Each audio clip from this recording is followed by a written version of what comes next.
तथा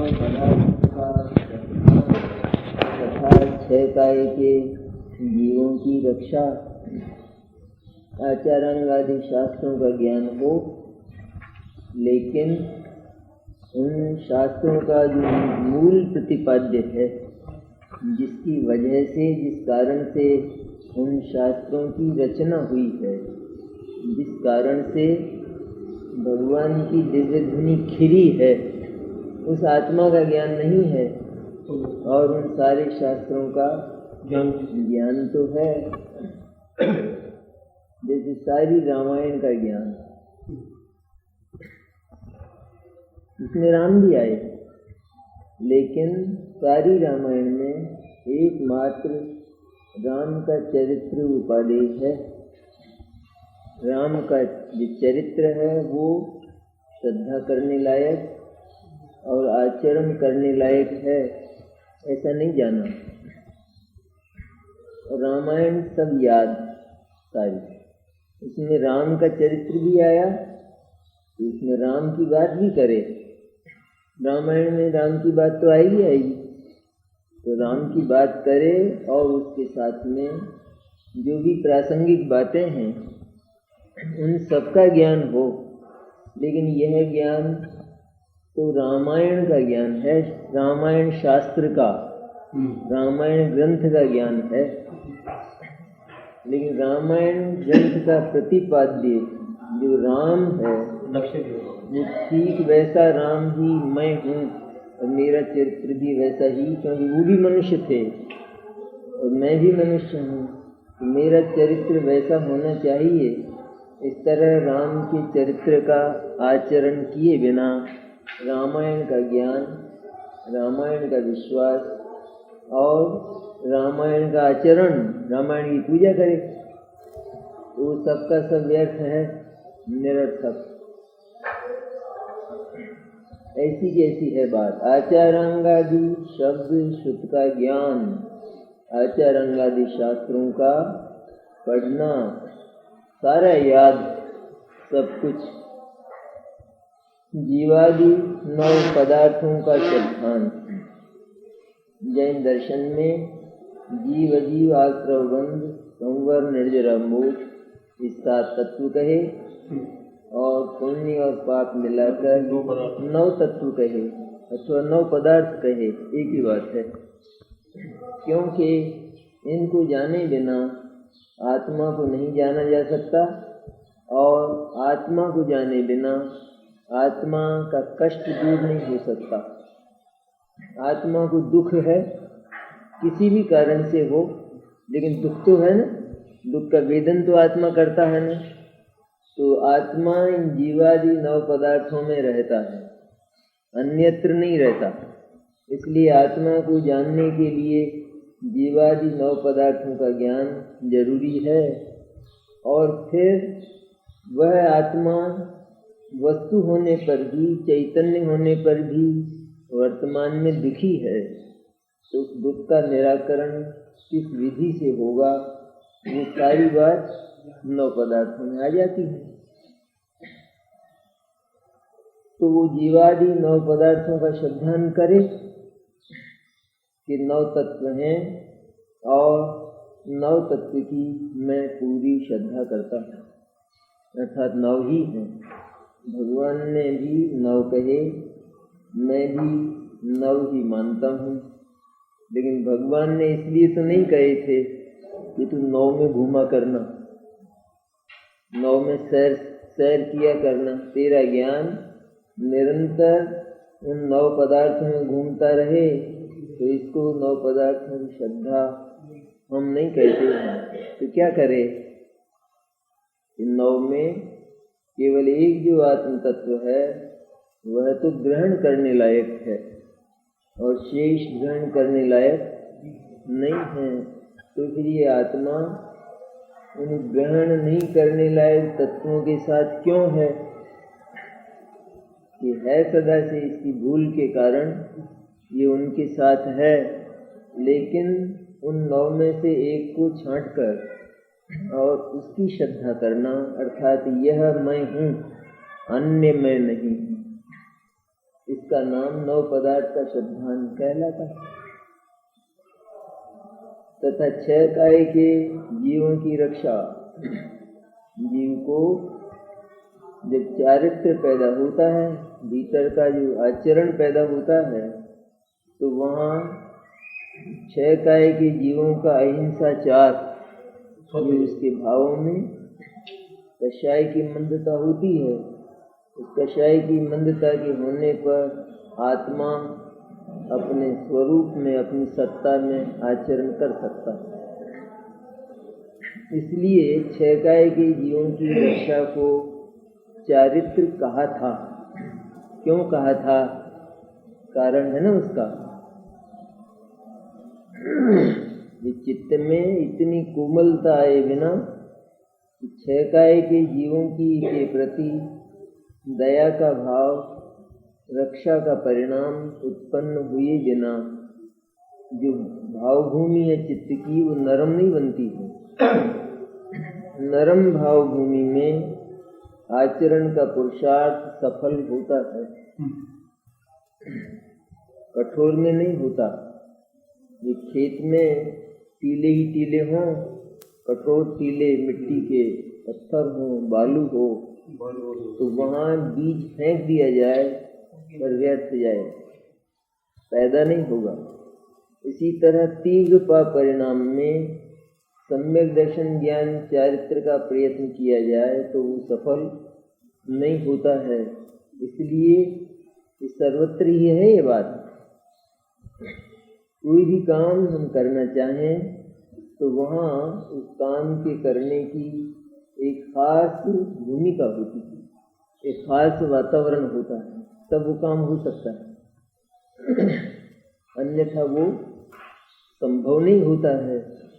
इसी तरह चित्त में 6 काय के जीवों के प्रति अहिंसा का, दया का परिणाम हो, जिसमें सब आ जाता है। देव पूजा, गुरुपासना आदि ये तो उसमें आ गए, श्रद्धा में। यह है आचरण स्वरूप। इसलिए इसमें अहिंसा को मुख्य लिया। तो अहिंसा जहाँ होगी वहाँ सत्य, अचौर्य, ब्रह्मचर्य, अपरिग्रह, ये सारे के सारे, क्योंकि ये सारे के सारे उस अहिंसा के ही भेद हैं, इसकी अहिंसा की ही पर्याय हैं। सब में अहिंसा मुख्य है।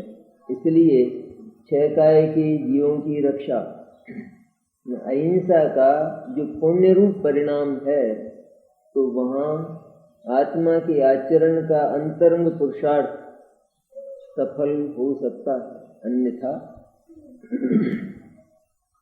बहुत शोर हो, जैसे कक्षा हो, कक्षा वहाँ तो बहुत शोर हो, तो न तो पढ़ाने वाला पढ़ा सकता है और न सुनने वाले विद्यार्थी सुन सकते हैं। तो क्या होना चाहिए? शांति होना चाहिए। शांति हो गई तो पढ़ाना और पढ़ना हो सकता है, होगा, जरूरी है क्या? लेकिन होगा तो ऐसी परिस्थिति में होगा कि जहाँ कोलाहल ना हो, शांति हो। तो इसी तरह ये वायुमंडल है। 6 काय के जीवों की रक्षा मैंने क्या, आत्मा के आचरण के लिए एक एटमॉस्फियर, एक वायुमंडल, कि जहाँ आत्मा का आचरण परिणाम नरम हो। कषाय के क्षय का है ना ये तरीका। आचरण क्या है? चारित्र किसको कहते हैं? कि जहाँ कषाय का क्षय करने का उपक्रम शुरू होता हो, उसका नाम है चारित्र। तो जहाँ वो कषाय मंद होकर क्षीण की जाए, ऐसा सीधा है। पहले कषाय को मंद करो और इसके बाद उस मंद कषाय में कषाय को क्षय करने का प्रयत्न करो, तो कषाय का क्षय होता है। इसलिए कषाय तीव्र से मंद हो पहले, लेकिन मंद करने के लिए ना हो, क्षय करने के लिए। मंद ज्वर को मंद करें हम, क्षय करने के लिए करते हैं, उसको रखने के लिए नहीं करते हैं ना। मंद किए बिना उसका क्षय नहीं होगा, नहीं हो सकता है, हो नहीं सकता है। ये रोटी बनाना हो तो जैसे स्मशान में चिता जलती है वैसी चिता जलाए रोटी बनती है, बनेगी। आग ही ना हो बिल्कुल तो बनेगी, और स्मशान जैसी चिता जलाए तो रोटी बनेगी, तो कैसी परिस्थिति में बनेगी? एक ऐसा तापमान जिसमें रोटी बन सकती है। इसी तरह यहाँ आत्मा का जो आचरण है, अंतरंग आचरण, आत्मा का विहार, आत्मा का संचार, आत्मा में सैर सपाटा, उसका नाम आचरण। वो कब होता है कि जब कषाय मंद हो। तेज कषाय में ये कभी भी नहीं होता है। इसलिए हर कार्य के लिए एक विशेष भूमिका तैयार करना पड़ता है, और वो भूमिका हम कार्य के लिए तैयार करते हैं। केवल उतना मात्र करने के लिए, भूमिका के लिए वो तैयारी नहीं करते हैं। किसी का ऑपरेशन करना हो और उसको डायबिटीज हो तो उस डायबिटीज का संतुलन पहले करना पड़ता है, इसके बाद ऑपरेशन होगा। यदि भी उस डायबिटीज का उस ऑपरेशन से कोई संबंध नहीं, लेकिन वो अगर रहेगी तो ऑपरेशन सफल नहीं होगा। तो पहले उसका संतुलन करना पड़ता है, तब वो हो सकता है ऑपरेशन करे तो हो सकता है, उसका संतुलन करके रह जाए, ऑपरेशन ना करे, ऑपरेशन ना हो, ऑपरेशन होने लायक ना हो तो कुछ नहीं होगा। लेकिन होगा तब कि जब उसका संतुलन किया जाए तो होता है। इसी तरह कषाय की भी एक डायबिटीज है, तीव्र कषाय, उसका संतुलन पहले करे और फिर चित्त को स्थिर करके उपयोग को, ज्ञान को आत्मा की ओर लगाकर उस आत्मा में डुबकी लगाए, लीन हो, तो वो चारित्र कहलाता है। उसका नाम चारित्र है।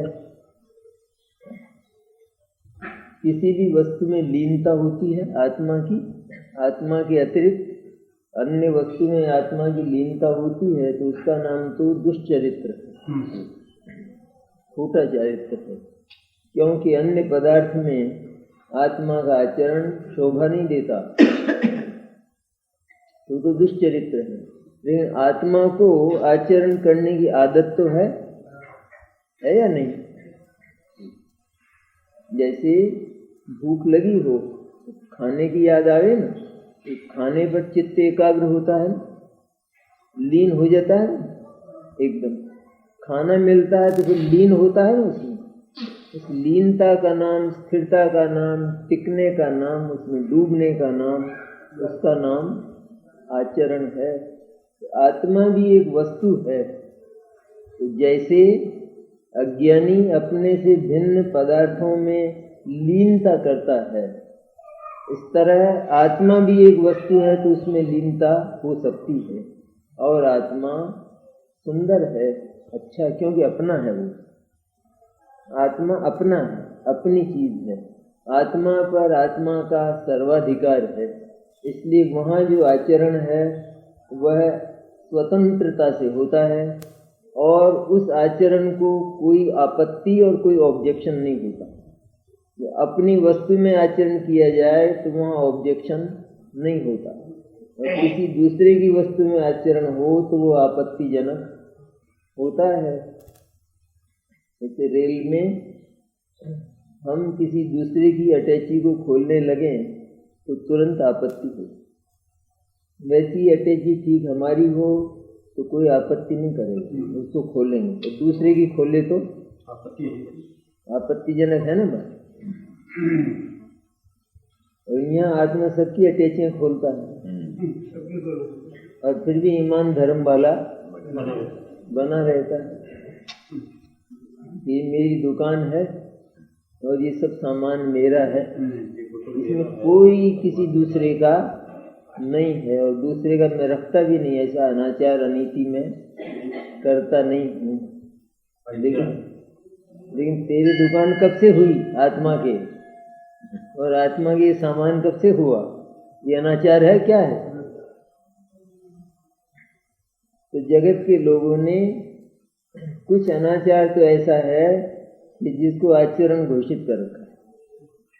वो तो आचरण है, हमारा नैतिक है, वो तो रीति नीति का है और शेष अनाचार है, लेकिन ये भी अनाचार का ही एक रूप है, भयंकर अनाचार है ये भी। सबसे पहले तो इस ज्ञान और श्रद्धा का प्रकरण है कि ये माने ये आत्मा के कोई घर बार, कोई दुकान, कोई वस्तु वो आत्मा की होती नहीं, हुई नहीं। अगर होती तो जो जिसका होता है वह उसी का होता है और वह उससे कभी पृथक नहीं होता। ये सूत्र है, फॉर्मूले हैं ये। जैसे आत्मा का ज्ञान है तो ज्ञान आत्मा से कभी पृथक नहीं होता। आत्मा के पास आनंद है तो आनंद आत्मा से कभी पृथक नहीं होता। तो फिर आनंद आता क्यों नहीं है? तो आनंद तो ले तो आवे नहीं तो कहाँ से आएगा? क्योंकि यह उसका उपयोग ही नहीं करता है, स्पर्श ही नहीं करता है, तो आनंद कहाँ से आएगा? घर में सब कुछ हो और इसको भूख नहीं हो तो आनंद कहाँ से आएगा? सभी कुछ है, घर तो संपन्न है, कहते मेरे को भूख नहीं है, मेरी तो तबीयत खराब है, बिगड़ा हुआ है सब, तो कैसे आएगा? इस तरह आत्मा ने अपने पास सब कुछ होने पर भी अपनी तबीयत बिगाड़ रखी है, इसलिए आनंद नहीं आता है। तो कहते हैं इलाज कराओ, और उस इलाज का है ये प्रकरण। पहले ये मानो कि मैं एकमात्र चैतन्य तत्व हूँ, इसके अतिरिक्त अणुमात्र भी विश्व में मेरा नहीं। लोक में ये नीतियाँ स्वीकार की जाती हैं कि जो हमारा है उसकी तरफ कोई आंख न उठाए, किसी का मन, किसी की मंशा हमारी वस्तु में न हो, ऐसी हम आशा करते हैं नहीं लोगों से, इस तरह का अपेक्षा रखते हैं। और हम भी किसी दूसरे की वस्तु के प्रति अनधिकार चेष्टा न करें। लोक की व्यवस्था ऐसी है कुदरती कि यहाँ सारे पदार्थ बिल्कुल न्यारे न्यारे हैं और उनकी अपनी अपनी सीमाएं हैं, वो अपनी अपनी सीमाओं में रहते हैं। इसलिए आत्मा को कहा जाता है कि तेरे पास स्वयं ही ज्ञान और आनंद जैसी अनंत विभूति तेरे भीतर है, इसलिए तू अपनी नीयत को खराब मत कर। कम से कम तेरे पास है उसके लिए हम दिक्कत नहीं करते, लेकिन तेरे पास जो भी है ये बाहर का दिखाई देता है, ये तेरा नहीं है। इसलिए तू एक बार ये बात मान, ये मेरे पास है लेकिन ये खुदगल का है, मेरा नहीं। इतना तो मान, इसमें भी झगड़ा है क्या? और यह मानता नहीं है यदि कदाचित, तो भी क्योंकि वह इसका नहीं है इसलिए इसके पास फिर रहता नहीं। क्योंकि ये जाता है तो उसको साथ लिए बिना ही जाता है। अथवा कभी ऐसा होता है कि ये रहता है तो वो पहले रफ्फू चक्कर हो जाता है, तो पहले चला जाता है। तो जो जिसका होता है वो उससे कभी पृथक नहीं होता, जो पृथक हो जाता है वो उसका नहीं। तो जो पृथक है उस पर आचरण करने का उसको अधिकार भी नहीं है, क्योंकि वो वस्तु अन्य की है। अचेतन पदार्थों के लिए आत्माएं ऐसा समझती हैं कि इनमें क्या है, ये तो अचेतन है, ये कुछ कहते सुनते बोलते करते तो है नहीं, इनको कोई शिकायत तो है नहीं। भले ही शिकायत ना हो तो भी जो एक परमाणु है वो आत्मा जैसा पूरा पदार्थ है, पूरा का पूरा पदार्थ। जैसे आत्मा अनादि से है इसी तरह परमाणु भी अनादि से है। परमाणु का पार पाया किसी ने? परमाणु का पार पाया? एक परमाणु संपूर्ण विश्व में संचार करता रहता है और अनेक रूप बदलता है, विविध रूप बदलता है, लेकिन उसका नाश नहीं होता कभी। एक बार यहाँ देखा जाएगा तो दूसरी बार वहाँ, शुद्ध शिला पर देखा जाएगा। इस तरह वो संचार करता रहता है, लेकिन उसका नाश कभी नहीं होता। तो जैसे आत्मा है सदा से, उसी तरह परमाणु भी सदा से है। इसलिए परमाणु पर अपनी नीयत खराब करना, ये सब परमाणु है ना, जितना भी है परमाणुओं की बनी हुई चीजें हैं कि उद्गल की सारी जितनी दिखाई देती हैं क्या है कि, और इनके प्रति आत्मा का मन मचलता है ना, जाता है ना, मन जाता है नहीं, इनके प्रति बहुत सुंदर है, बहुत अच्छा है, बहुत खराब है। तो तेरे को क्या अधिकार है? तेरे को अधिकार है? रेल में कोई स्त्री बैठी हो और उसकी शक्ल खराब है, तो आप कह के देख लो जरा कितनी बदसूरत है, कह सकते हैं? सुंदर हो तो कह सकते हैं, क्यों नहीं कह सकते? क्या हो गया? कहने में क्या झगड़ा है?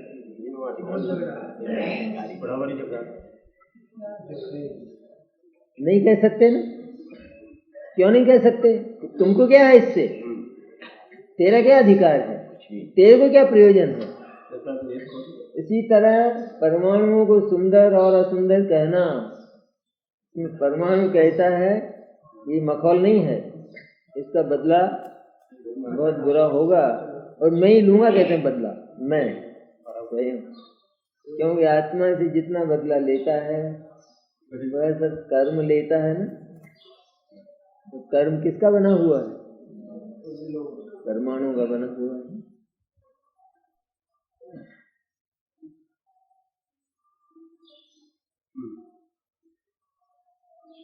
तो यहाँ तो धर्म का जो प्राण है ना, असल में श्रद्धा ज्ञान चारित्र, उसकी ओर आचार्य संकेत करते हैं और अनुरोध करते हैं। भले ही बाहर आचारांगादि शास्त्रों का ज्ञान हो, क्योंकि आचारांगादि शास्त्रों के बिना आत्मज्ञान नहीं होगा, क्योंकि आत्मा का स्वरूप वही मिलता है, क्योंकि वह सर्वज्ञ की वाणी है। इसलिए उनमें आत्मा को ढूंढो और को तलाश मत करो। वहाँ आचारांगादि शास्त्रों के हृदय में आत्मा पड़ा है, वो सारा आत्मा का प्रतिपादन है और आत्मा के लिए है।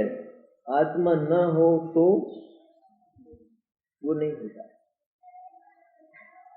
और जीवादि नव पदार्थों का श्रद्धान, श्रद्धा होती है ना जीव को। किसी भी जैन को कहा जाए तुमको भगवान की श्रद्धा है कि नहीं, पूरी श्रद्धा है, जो भगवान कहते हैं वो सब मंजूर। क्या क्या कहा भगवान ने कि हमको मालूम नहीं, लेकिन वो जो कहते हैं वो सब हमको मंजूर है। इससे तेरा कुछ होने वाला है? इससे तेरे को कोई लाभ होगा? उनने जो कहा इसको सब मंजूर है, लेकिन उनने जो कहा तो वो तेरे लिए कहा था ना, कि तू उन्होंने जो कहा उसको अगर तू समझता है तो तू अपने सुख का निर्माण कर सकता है और दुख का क्षय कर सकता है। तू कहता है उनने जो कहा वो सब मंजूर, लेकिन मुझे मालूम नहीं क्या कहा। तो तेरे किस प्रयोजन की है वो चीज? तेरे मतलब की कहाँ है? मैंने तूने बेमतलब की समझकर उसको छोड़ दिया है और उसको श्रद्धा का एक चोला पहना दिया। मुझे श्रद्धा है सारी, इसको श्रद्धा नहीं कहते हैं। श्रद्धा उसको कहते हैं कि जहाँ पहले उसके स्वरूप का ज्ञान हो और फिर उसकी श्रद्धा हो, उसका नाम श्रद्धा है। तथा छह का है कि जीव की रक्षा। तो डॉक्टर से कोई कहते आगे आगे सब आप पर विश्वास है, मेरा नहीं, पूर्ण विश्वास करता हूँ, ये खाना ये मत खाना सब बिल्कुल ठीक, मैं सब विश्वास करता हूँ, और घर आकर कुछ नहीं करता। इसका नाम श्रद्धा है? उसकी बात की श्रद्धा की जाती है या वो बात जिसकी है उसकी श्रद्धा की जाती है? वो बात जिसके विषय में है उसकी श्रद्धा करे तो उस बात की श्रद्धा कहलाती है, अन्यथा वो हमारे काम की नहीं होती।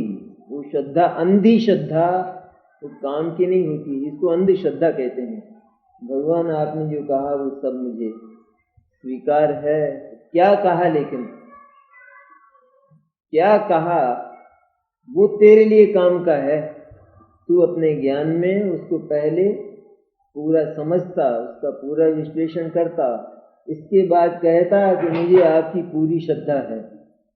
पहले से कहने लग गया मुझे आपकी पूरी श्रद्धा है, और जो करना चाहिए था वो वास्तव में किया नहीं, श्रद्धा की नहीं है ना। इसलिए 9 पदार्थों का श्रद्धान तथा 6 काय के जीवों की रक्षा, इन सब के होते हुए भी अभव्य के ज्ञान दर्शन चारित्र नहीं होते। अभव्य के साफ है ना, बिल्कुल। जो ऊपर जो है ना सारा का सारा लिखा है ना, गाथाओं के नीचे लिखा है ना टीका, यहाँ तक तो टीका चली है इसके ऊपर, तो ये सब संस्कृत में है अमृतचंद्राचार्य की, है ना। कितनी लंबी है टीका, 2 पैराग्राफ टीका के है ना। ये सब संस्कृत की हिंदी है, ये इसमें किसी का नहीं, जयचंद जी ने किया है, तो जयचंद जी का खुद का नहीं है ये टीका, ऊपर अमृतचंद्र की टीका है सारी। इसमें साफ आया ना कि उसको दर्शन ज्ञान चारित्र ही नहीं है। किसको?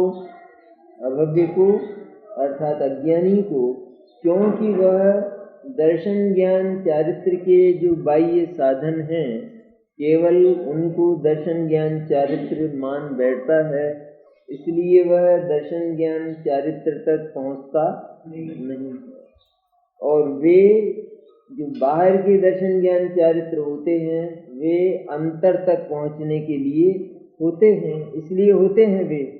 लेकिन वह क्या करता है कि वह तो उन्हीं साधनों में अटक कर उनको ही दर्शन ज्ञान चारित्र मान लेता है। मूल जैन धर्म है, मूल जैन दर्शन, मूल जैन तत्व है। हजारों है ना, हजारों जैन है कि नहीं, क्या मानते हैं? यही मानते हैं कि कुछ छोड़ा तो उसका नाम चारित्र, कुछ छोड़ा, थोड़ा खाना पीना छोड़ा, उपवास कर लिया तो उसका नाम चारित्र हुआ।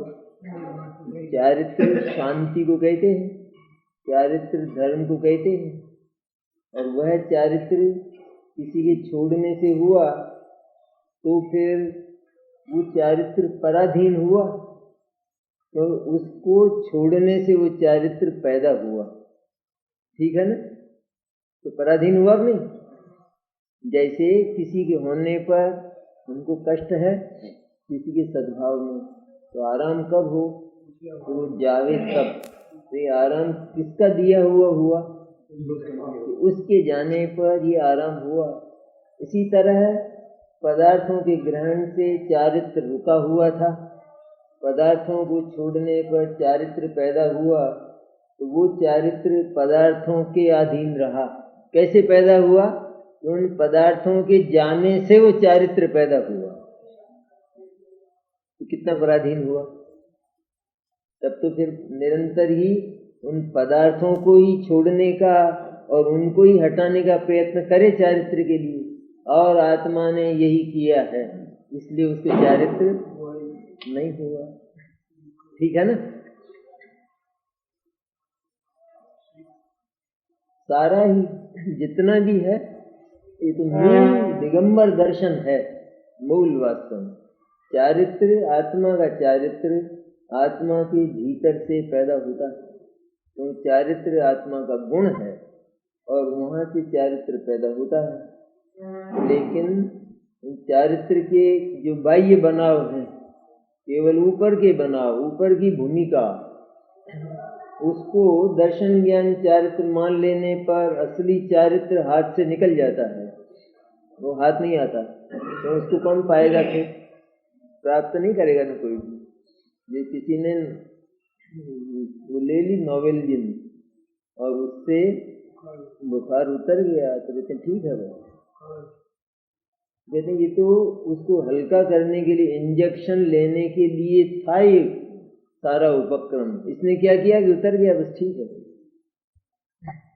तो इसी तरह यहाँ कुछ पुण्य परिणामों को स्वीकार करने पर कषाय मंद हुई और उस मंद कषाय से भगवान की श्रद्धा हुई, 9 पदार्थों का ज्ञान हुआ और उस मंद कषाय में कुछ अहिंसा का भाव, जीवों की रक्षा का भाव प्रकट हुआ। कहते हैं ये तो तेरी भूमिका बनी, इस भूमिका को पाकर, कषाय की इस मंदता को पाकर अब आत्मा की श्रद्धा करना, क्योंकि जितना कुछ होना है वो सब तेरी आत्मा के भीतर से होना, वहां से मिलना है। इसलिए किसका विश्वास करे?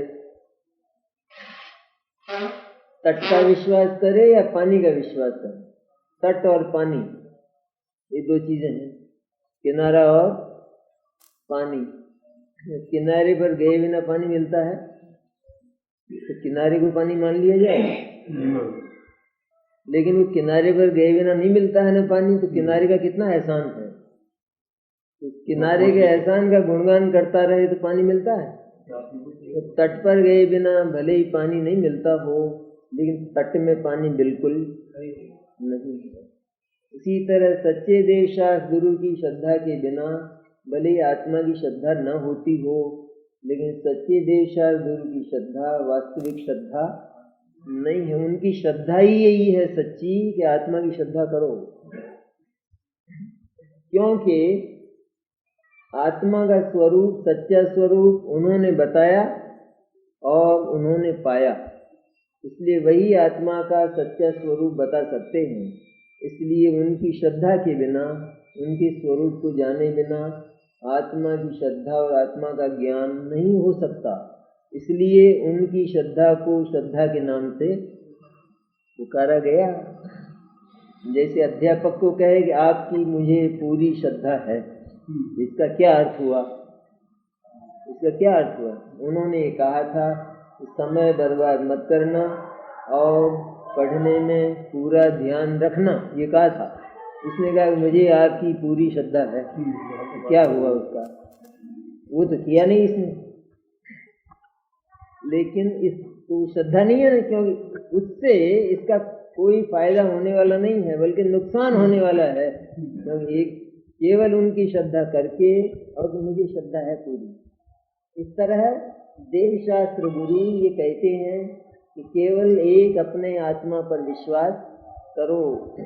विश्वास करो मैंने जितना कुछ मिलने वाला है वो सब इसके भीतर है और इसमें से मिलने वाला है।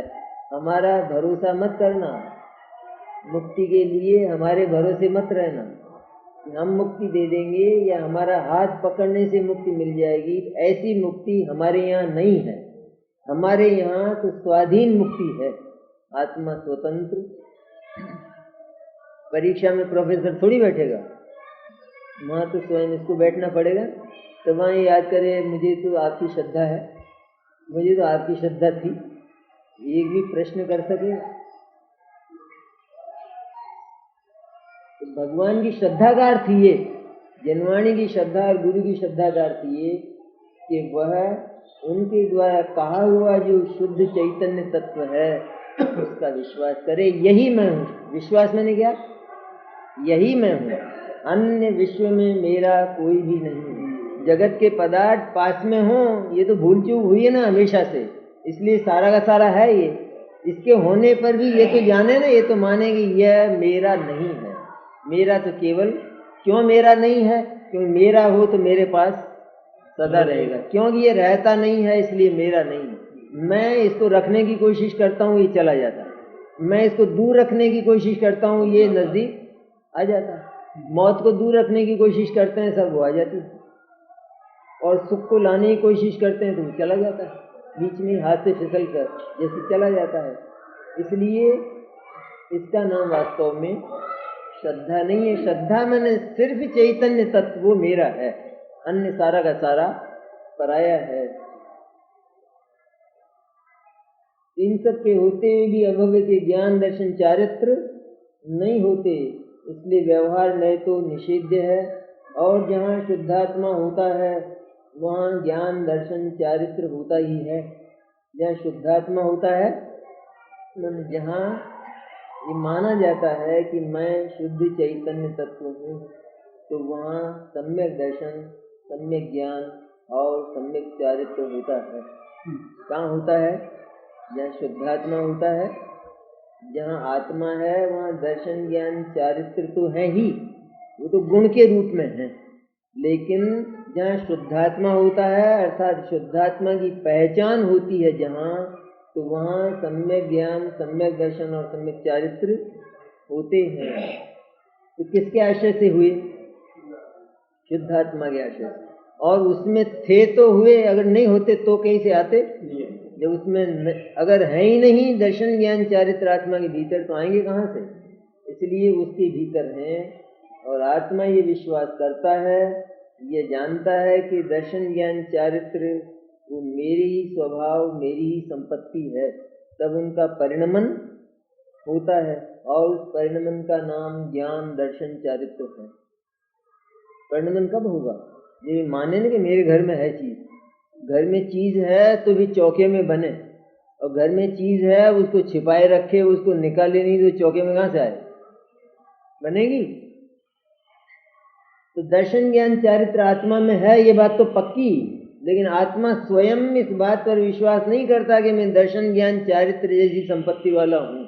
इसलिए वह दर्शन ज्ञान चारित्र के ऊपरी साधनों में अटक कर उनको दर्शन ज्ञान चारित्र मान लेता है। ये भगवान को प्रणाम किया तो भगवान की श्रद्धा होगी, भगवान को चावल चढ़ाए तो भगवान की श्रद्धा होगी, इसका नाम श्रद्धा नहीं है। इसलिए निश्चय नए व्यवहार का निषेधक है। इसलिए निश्चय ने ये कहता है कि श्रद्धा ज्ञान चारित्र जहाँ होते हैं, जिसमें होते हैं, उसमें से ही प्रकट होते हैं। अन्य पदार्थों का अवलंबन लेने पर वे श्रद्धा ज्ञान चारित्र आते नहीं हैं, प्रकट नहीं होते हैं। इसलिए शुद्ध नय अर्थात शुद्धात्मा ही उपादेश है। शुद्ध नय क्या कहता है? तो केवल शुद्धात्मा भी जिसमें हो उसमें से निकालो, ये सीधा यहाँ पर सिद्धांत है। दर्शन ज्ञान चारित्र आत्मा में है, इसलिए आत्मा में से निकालो। और जब पानी कहाँ से निकालेंगे? वो जो तालाब है या नदी है वहां से पानी लेंगे ना, किनारे से तो पानी नहीं आएगा ना। किनारे पर गए बिना पानी नहीं मिला तो कोई कहे कि मैं किनारे पर आ गया अब पानी मिलेगा, कि नहीं होगा ना। उसके आगे एक प्रयत्न और करना पड़ेगा कि पानी में अंजुली भरना पड़ेगा, हाथों को पानी में। किनारे पर बैठकर तट के बिना पानी नहीं मिलता, ऐसा किसी ने कहा। यहाँ मिलता है कि इतनी दूर खड़ा खड़ा पानी है, वहां जा किनारे पर गया तो पानी मिला? नहीं मिलता है। तो श्रद्धा किसको कहेंगे? क्यों किनारे पर चला गया, इसका नाम श्रद्धा है? ये वहां जाकर अपने हाथों को पानी में चलावे और फिर अंजुलि भरे, तो उसका नाम श्रद्धा और ज्ञान है सचमुच। इसी तरह यहाँ आकर मुझे तो आपकी श्रद्धा है, भगवान से बोला, इसका नाम श्रद्धा नहीं है। हमको जानकर, हमारे स्वरूप, हमारी क्रिया को जानकर, हमने क्या किया है इस बात को जानकर तू आत्मा के प्रति आचरण कर, तो उसका नाम श्रद्धा है सचमुच। आत्मा ही आचरण करने लायक है, इसका नाम श्रद्धा है, इसी का नाम ज्ञान है। और फिर आत्मा का आचरण पैदा हो, उसका नाम चारित्र।